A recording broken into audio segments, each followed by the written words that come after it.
بسم اللہ الرحمن الرحیم۔ السلام علیکم۔ عجائب القرآن چینل میں آپ سب کو خوش آمدید۔ آج میں آپ کے لیے صحابہ کرام کی سخاوت کے 3 مشہور واقعات لے کر حاضر ہوئی ہوں، اور مجھے امید ہے کہ آپ کو میری ویڈیو پسند آئے گی۔ نئے آنے والے ویور سے گزارش ہے کہ اگر ابھی تک ہمارا چینل سبسکرائب نہیں کیا تو اسے لازمی سبسکرائب کر لیجئے، اور ساتھ بنے بیل آئیکن کو بھی پریس کر لیجئے تاکہ ہماری ہر نئی آنے والی ویڈیو کا نوٹیفیکیشن آپ کو مل سکے۔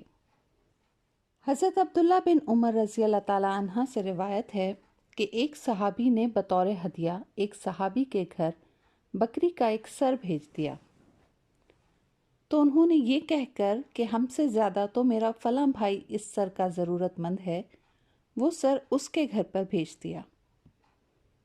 تو اس نے کہا کہ میرا فلاں بھائی مجھ سے بھی زیادہ محتاج ہے، یہ کہا اور وہ سر اس صحابی کے گھر بھیج دیا۔ اسی طرح ایک نے دوسرے کے گھر، دوسرے نے تیسرے کے گھر اس سر کو بھیج دیا، یہاں تک کہ جب یہ سر چھٹے صحابی کے پاس پہنچا تو انہوں نے سب سے پہلے والے گھر یہ کہہ کر بھیج دیا کہ وہ ہم سے زیادہ مفلس اور حاجت مند ہیں۔ اس طرح وہ سر جس گھر سے سب سے پہلے بھیجا گیا تھا پھر اسی گھر میں آ گیا۔ اس موقع پر سورہ حشر کی یہ آیات نازل ہوئیں جس میں اللہ تعالیٰ نے صحابہ کرام کی سخاوت کا خطبہ ارشاد فرمایا۔ وہ آیت مبارکہ یہ ہیں: اور صحابہ اپنی جانوں پر ترجیح دیتے ہیں اگرچہ انہیں شدید محتاجی ہو، اور جو اپنے نفس کے لالچ سے بچا لیا گیا تو وہی کامیاب ہیں۔ سورہ حشر رکوع نمبر 1۔ یہ تو زمانہ رسالت کا ایک حیرت انگیز واقعہ تھا۔ امیر المومنین حضرت عمر فاروق رضی اللہ تعالیٰ عنہ کے عہد خلافت میں تقریباً اسی قسم کا ایک واقعہ پیش آیا، جو نصیحت آموز ہونے میں پہلے واقعے سے کم نہیں۔ منقول ہے کہ امیر المومنین حضرت عمر فاروق رضی اللہ تعالیٰ عنہ نے 400 دینار کی ایک تھیلی بند کر کے اپنے غلام کو حکم دیا کہ یہ تھیلی حضرت ابو عبیدہ بن الجراح کی خدمت میں پیش کر دو، اور پھر تم گھر میں اس وقت تک ٹھہرے رہو کہ تم دیکھ لو کہ وہ اس تھیلی کا کیا کرتے ہیں۔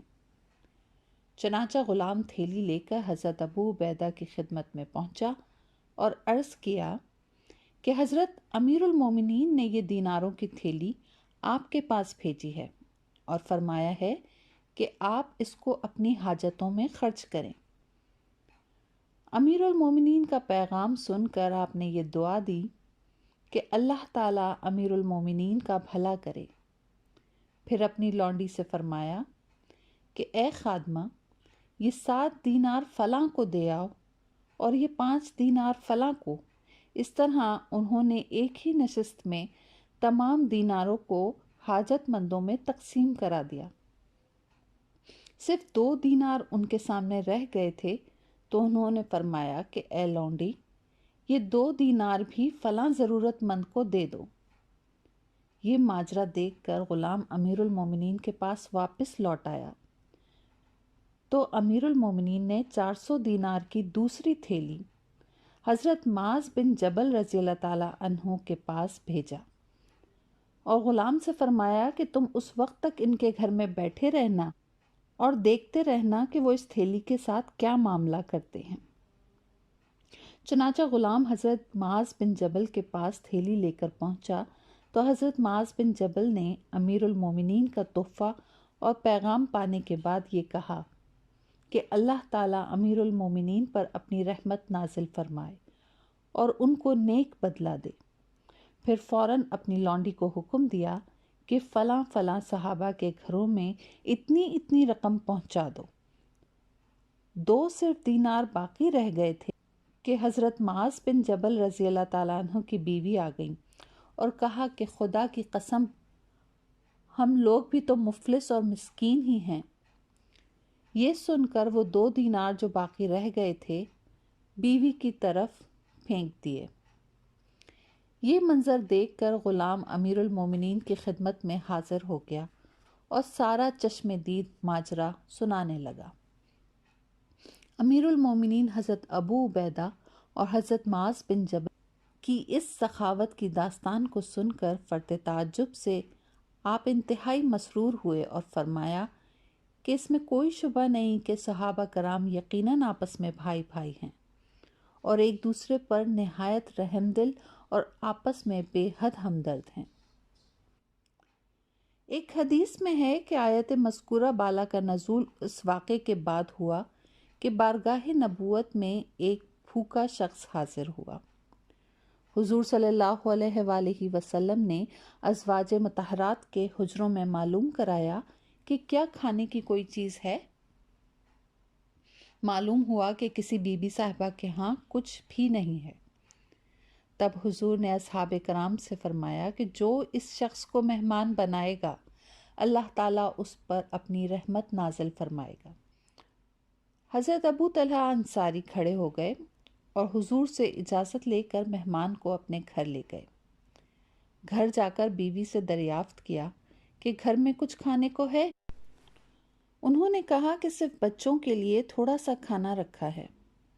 حضرت ابو طلحہ نے فرمایا کہ بچوں کو بہلا پھسلا کر سلا دو اور جب مہمان کھانے بیٹھے تو چراغ درست کرنے کے لیے اٹھو اور چراغ بجھا دو تاکہ مہمان اچھی طرح کھانا کھا لے۔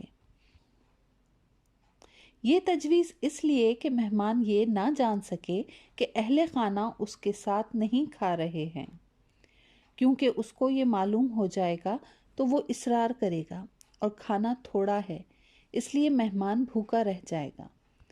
اس طرح حضرت ابو طلحہ نے مہمان کو کھانا کھلا دیا اور خود اہل خانہ کے ساتھ بھوکے سو رہے۔ جب صبح ہوئی اور حضور سید عالم صلی اللہ علیہ وآلہ وسلم کی خدمت میں آپ حاضر ہوئے تو حضور نے حضرت ابو طلحہ کو دیکھ کر فرمایا کہ رات فلاں فلاں کے گھر میں عجیب معاملہ پیش آیا، اللہ تعالیٰ ان لوگوں سے بہت راضی ہے۔ اور اس کے بعد سورہ حشر کی یہ آیات نازل ہوئیں کہ صحابہ اپنی جانوں پر ترجیح دیتے ہیں اگرچہ انہیں شدید محتاجی ہو، اور جو اپنے نفس کے لالچ سے بچ گیا تو وہی کامیاب